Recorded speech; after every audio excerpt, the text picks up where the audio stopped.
is common sense. But I'm talking to people sometimes, and I remember, like one time I'm talking to somebody and I'm looking at a chair, and the person would be like, well, that's a tree that hasn't reached its potential. I mean, you know what you do with somebody like that? You just walk away. You're never going to agree on anything. Well, if it's a tree that hasn't reached its potential, well, what are you doing sitting on it? You see what I mean? These are serious things. These are adult behaviors we're talking about. I want my taxes. I don't want you to keep taxing me to death. That's simple.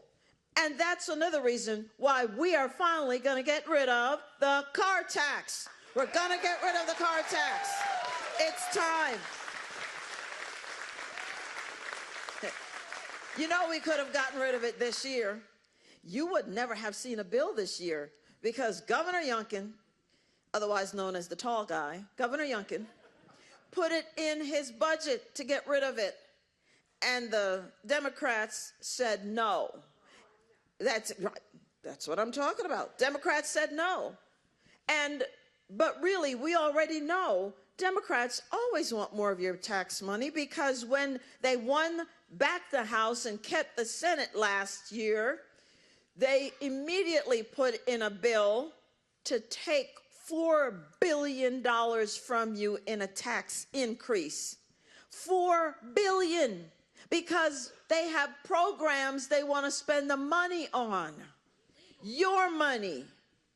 And let me tell you, they're wasting your money right now because they pulled me back off the campaign trail and into session again, and they pulled your delegate back into session so he can't campaign.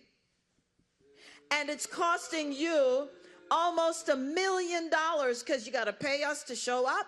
You got to pay us to lodge. You got to pay us for travel. You got to pay us to eat. We didn't want that. The Democrats wanted that. You know why? Because they're trying to get at me because they see the numbers and they know we're going to win. We're going to win. We're going to win.